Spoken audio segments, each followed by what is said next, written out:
Selamat siang pemirsa, kembali berjumpa bersama saya Siti Maudilah yang akan menyampaikan beragam topik dan berita menarik yang dirangkum dalam liputan Ada Apa hari ini, 13 Oktober 2025.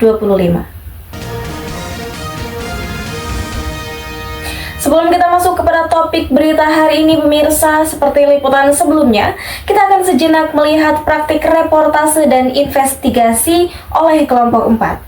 Kali ini pemirsa, kita akan bergabung bersama dua reporter kita, yakni Zia yang berada di lokasi praktik dan Maudi yang berada di lokasi presentasi.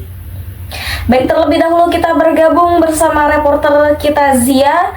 Selamat siang Zia, bagaimana kabar Anda hari ini?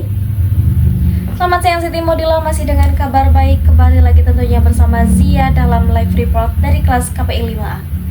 Masih dengan report yang sama dengan beberapa pantauan untuk perkembangan mengenai praktik teknik reportase dan investigasi yang dilakukan oleh mahasiswa kelas KPI 5A. Baik Zia, apa hal yang menonjol dalam praktik kali ini? Dari Siti Maudilah, situasi kali ini dapat dikatakan belum kondusif dan masih dalam tahap persiapan. Teman-teman kelompok 5 masih perlu beberapa waktu untuk siap tampil. Oke Zia, kita tahan dulu laporan yang berada di lokasi Anda sembari menunggu. Kita beralih kepada reporter Maudi yang sedang berada di lokasi presentasi.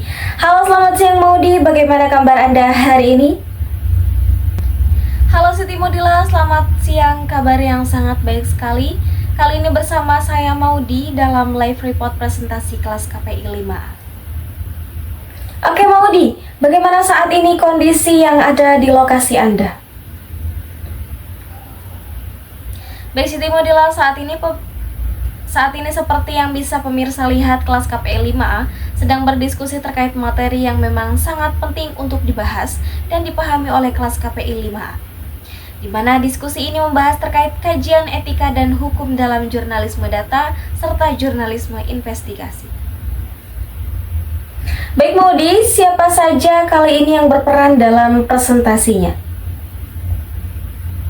Berapa orang yang berperan dalam presentasi kali ini? Ada Faik, Amelia, Bilgeza, Nabila, dan Isham.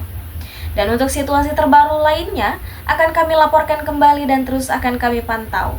Demikian reportase kali ini, saya Maudi dan kru yang bertugas pamit undur diri. Saya kembalikan ke studio Siti Maudilah. Oke, baik Maudi, cukup. Terima kasih atas laporannya, selamat beraktivitas kembali. Baik pemirsa, kembali kita melanjutkan reportase praktik. Kita langsung kembali juga bergabung dengan Zia. Bagaimana Zia, sudah kondusif situasi saat ini?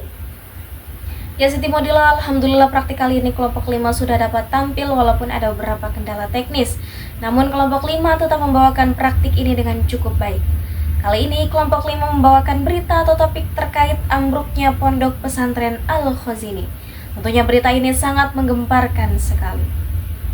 Oke Zia, bisa Anda sebutkan siapa saja yang bertugas dalam praktik kali ini? Untuk beberapa orang yang bertugas di dalamnya ada Fuji sebagai news anchor, Tisti reporter, Lulu kameramen dan reporter, kemudian Della selaku narasumber. Selanjutnya seperti minggu yang lalu, praktik ini akan menjadi acuan untuk kelompok selanjutnya agar tampil dengan lebih maksimal lagi. Untuk situasi dan kondisi secara langsung bisa pemirsa lihat kelompok 5 melakukan praktik dengan cukup baik. Hanya saja yang sudah dikatakan tadi, kali ini banyak beberapa kesalahan teknis karena kurang jaringan yang tersedia dan persiapan yang kurang matang. Namun kelompok 5 sudah cukup baik dalam melakukan praktik. Demikian Siti Maudilah laporan yang bisa saya berikan kepada Anda. Saya Zia dan kru yang bertugas pamit undur diri. Sampai jumpa. Baik, terima kasih Zia dan terima kasih juga Maudi. Mari kita kembali ke studio dan kita akan melanjutkan dengan pembahasan lebih mendalam mengenai teknik reportase dan investigasi. Pemirsa, kali ini kita akan membahas topik yang sangat relevan dalam dunia jurnalistik, yakni mengenai kajian etika dan hukum dalam jurnalisme data serta jurnalisme investigasi.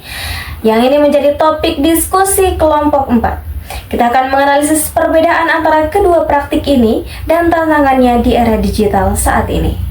Pertama, mari kita pahami pengertian dari jurnalisme data dan jurnalisme investigasi. Jurnalisme data sendiri merupakan praktik yang memanfaatkan data seperti angka dan dataset terstruktur sebagai sumber utama untuk menghasilkan laporan yang menjelaskan pola dan tren. Untuk karakteristik jurnalisme data mencakup penggunaan proses teknis seperti ekstraksi, analisis statistik, dan visualisasi, serta pentingnya verifikasi dan transparansi dalam penyajian data. Di sisi lain, jurnalisme investigasi melibatkan pendekatan yang lebih mendalam dan berulang dengan fokus pada penggalian bukti yang kuat untuk mengungkapkan praktik yang merugikan publik, seperti korupsi dan penyalahgunaan kekuasaan. Pemirsa, dalam praktiknya jurnalis investigasi harus mempertimbangkan etika dan keselamatan sumber informasi. Baik, sekarang mari kita lihat landasan dan prinsip hukum yang mengatur kedua bentuk jurnalisme ini. Pada poin pertama, ada hak atas informasi dan kebebasan berekspresi yang dilindungi oleh konstitusi. Selain itu, Undang-Undang Pers Nomor 40 Tahun 1999 memberikan kerangka khusus untuk aktivitas pers di Indonesia. Sementara Undang-Undang ITE dan perlindungan data pribadi juga menjadi bagian penting dalam mengatur penggunaan informasi elektronik. Namun pemirsa, tantangan dalam praktik jurnalisme data dan investigasi tidak bisa diabaikan. Pelanggaran seringkali berkaitan dengan pengelolaan data yang tidak transparan. Jurnalis juga menghadapi resiko hukum, seperti pencemaran nama baik dan ancaman kriminalisasi yang nyata. Dalam menghadapi tantangan ini, ada beberapa praktik terbaik yang dapat diadopsi. Misalnya, jurnalis harus memverifikasi dan mendokumentasikan semua langkah pengumpulan data, melakukan minimalisasi data, serta mempertimbangkan perlindungan sumber dan transparansi metodologi. Beranjak kepada perbedaan penerapan etika dan hukum antara jurnalisme data dan jurnalisme investigasi juga signifikan. Kemudian jurnalisme data lebih fokus pada akurasi dan transparansi, sedangkan jurnalisme investigasi lebih menekankan pada pembuktian klaim dan keselamatan sumber. Di era digital, jurnalis juga harus menghadapi risiko disinformasi, tekanan untuk cepat dapat publikasi, dan masalah keamanan cyber. Oleh karena itu pemirsa, peningkatan kompetensi digital dan hukum bagi jurnalis menjadi sangat penting. Secara keseluruhan, keseimbangan antara kebebasan pers dan kepatuhan hukum adalah syarat utama untuk menjalankan jurnalisme yang sehat. Jurnalis harus cermat, akurat, dan memahami konsekuensi moral yang yuridis dari setiap karya yang diterbitkan. Baik pemirsa, mungkin itu saja demikian laporan kita hari ini mengenai kajian etika dan hukum dalam jurnalisme data serta jurnalisme investigasi. Terima kasih telah menyaksikan liputan Ada Apa hari ini. Saya Siti Modila dan kru yang bertugas pamit undur diri. Terima kasih dan sampai jumpa.